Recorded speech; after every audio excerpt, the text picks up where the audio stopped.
सनातनी बंधुओं, भगवान श्री कृष्ण को कई नामों से पुकारा जाता है और इन नामों में एक नाम है सांवलिया या सांवरिया सेठ। और आज हम राजस्थान के चित्तौड़गढ़ जिले के प्रख्यात कृष्ण धाम भगवान सांवलिया सेठ के उसी मंदिर की बात करने जा रहे हैं।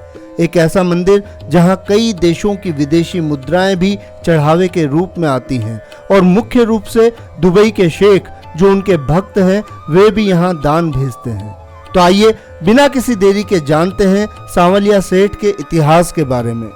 मित्रों, सांवलिया जी का संबंध मीराबाई से बताया जाता है। आपने मीराबाई का एक भजन कभी न कभी अवश्य ही सुना होगा कि मेरे तो गिरधर गोपाल दूसरा न कोई। तो बंधुओं, मान्यताओं के अनुसार मंदिर में स्थापित सांवलिया जी मीराबाई के वही गिरधर गोपाल हैं जिन पर वे अपना सर्वस्व न्योछावर कर चुकी थी। ये बात तो सर्वविदित है कि मीराबाई कृष्ण भक्ति में संत महात्माओं की टोलियों के साथ जोगन बन निरंतर यहाँ वहाँ घूमती रहती थी। दयाराम नामक संत की एक ऐसी ही टोली के पास भगवान कृष्ण की 4 मूर्तियां थी जिन्हें वे सदैव अपने पास रखते थे। जिस वक्त संपूर्ण भारतवर्ष में औरंगजेब के आदेश पर मंदिरों का विध्वंस किया जा रहा था, तब औरंगजेब की सेना मेवाड़ पहुंची और वहां पर मुगल सेना को उन मूर्तियों के बारे में पता लगा तो वे उन्हें ढूंढने लगे। इस बात का पता चलने पर संत दयाराम ने इन मूर्तियों को बागुंड भादसोड़ा की छप्पर में एक वट वृक्ष के नीचे गड्ढा खोदकर छिपा दिया था।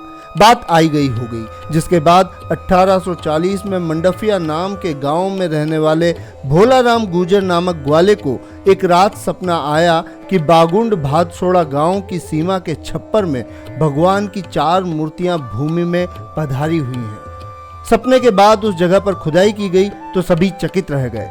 वहां से एक जैसी 4 मूर्तियां निकली। देखते ही देखते ये खबर चारों ओर फैल गई। आसपास के लोग मूर्तियों के प्रकाट्य स्थल पर एकत्रित होने लगे। फिर आपसी सहमति से 4 में से सबसे बड़ी मूर्ति को भादसोड़ा ग्राम ले जाया गया, जहां प्रसिद्ध गृहस्थ संत पुराजी भगत रहते थे। उनके निर्देशन में उदयपुर राज परिवार के भिंडार ठिकाने की ओर से सांवलिया जी का मंदिर बनवाया गया।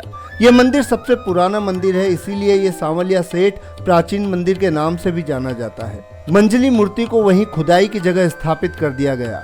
इसे प्रकाट्य स्थल मंदिर भी कहा जाता है। और सबसे छोटी मूर्ति भोलाराम गुर्जर द्वारा मंडाफिया गांव ले जाई गई, जिसे उन्होंने अपने घर के परिंडे में स्थापित करके पूजा आरंभ कर दी। चौथी मूर्ति निकालते समय खंडित हो गई थी, जिसे वापस उसी जगह पधार दिया गया। सांवलिया सेठ के बारे में सबसे महत्वपूर्ण बात यह है कि उनके भक्त अपने व्यापार में उन्नति के लिए श्री कृष्ण के रूप सांवलिया सेठ को अपना बिजनेस पार्टनर बना लेते हैं। लोग अपनी खेतीबाड़ी, कारोबार, घर की हिस्सेदारी में बकायदा उन्हें उनका हिस्सा देते हैं। यही नहीं, कई भक्त हर महीने की कमाई का एक निश्चित हिस्सा सांवलिया सेठ के मंदिर में दान भी करते हैं।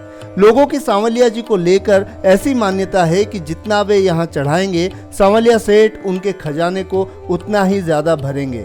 सांवलिया सेठ जी मंदिर की दान पेटियां हर माह अमावस के एक दिन पहले यानी चतुर्दशी को खोली जाती हैं और इनमें भारतीय रुपयों के अलावा अमेरिकी डॉलर, पाउंड, रियाल, दिनार के साथ साथ कई देशों की मुद्राएं निकलती हैं। दरअसल सांवलिया सेठ मंदिर में आने वाले कई भक्त NRI भी हैं। ये विदेशों में अर्जित आय से सांवलिया सेठ को उनका हिस्सा चढ़ाते हैं। तो मित्रों, सांवलिया सेठ की जय घोष के साथ इस वीडियो को यहीं विराम देते हैं और आशा करते हैं कि हमारा ये प्रयास आपको अवश्य ही पसंद आया होगा।